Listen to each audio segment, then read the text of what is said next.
The Godfather is a cultural touchstone that has had a bearing impact on culture and the representation of Italian families in media.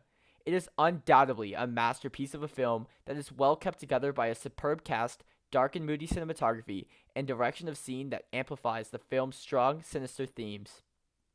Francis Ford Coppola's direction skills were highly praised for its deep visual style and strong attention to detail. The head cinematographer, Gordon Willis's demonstrated skills in The Godfather, are revered as one of the best ever, which gave him the name the Prince of Darkness for his masterful manipulation of angle, light, and shadows to create the movie's dark mood and atmosphere. I will specifically analyze Francis Ford Coppola and Gordon Willis's incredible use of directing and cinematography skills and how they build a dark mood and atmosphere for the audience and bring forth depth without the use of words in The Godfather.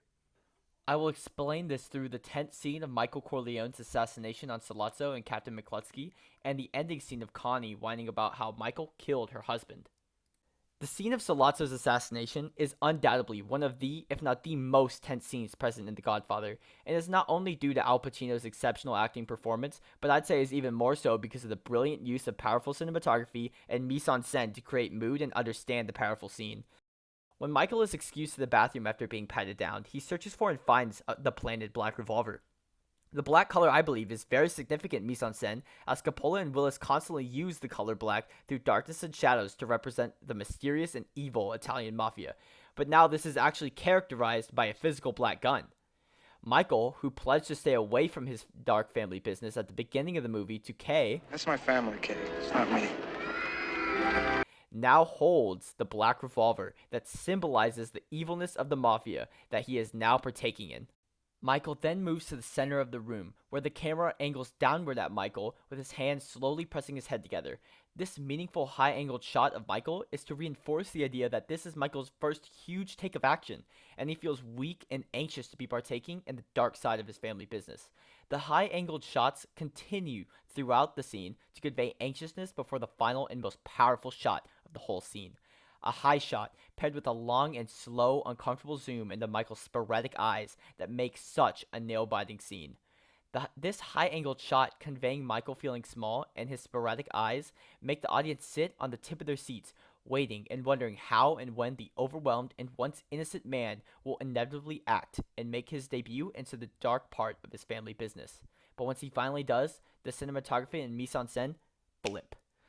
Their portrayal of Michael, a purposefully chosen low-angle shot now, showcases Michael without the scattering eyes, and his victims fall to his feet with their eyes closed.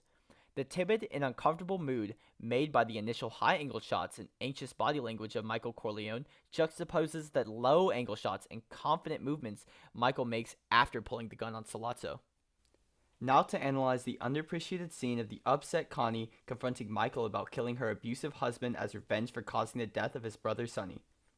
On the surface, the scene doesn't have the dark attitudes the other parts of the movie do, because it is the final scene of the movie, and the Corleone family has solidified its position as the top of the mafia families. However, when watching the movie again, I realized how this scene portrays how the women of the film have been darkened because of their indirect association with the Italian mafia. This can be seen in the mise-en-scène that Connie now wears a black dress at the end of the film that contrasts her white dress at the start. The all-white wedding dress turned to a now sad black dress symbolizes the inevitable evil all characters will come across in their association with the Italian mafia. Though the audience is definitely annoyed with Connie's reaction, the dress stands for her, that she has just lost the one person in her life that she was willing to be abused to keep. Therefore, the Corleone family has taken all that she has wanted and fought for and enwrapped her in darkness that is her new black dress.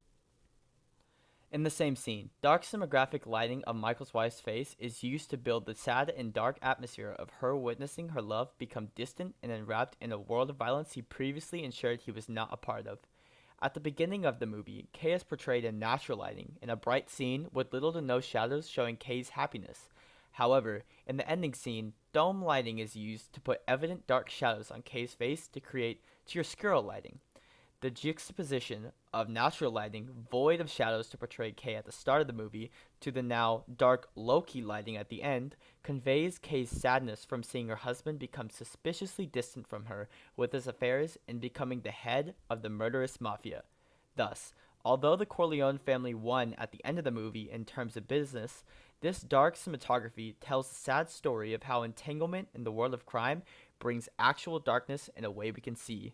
In conclusion, The Godfather is a spectacular look into mafia life in the 1940s that is elevated to being titled a cinematic masterpiece, with the outstanding cinematography and direction from Gordon Willis and Francis Ford Coppola that conveyed a dark atmosphere and gave depth without words.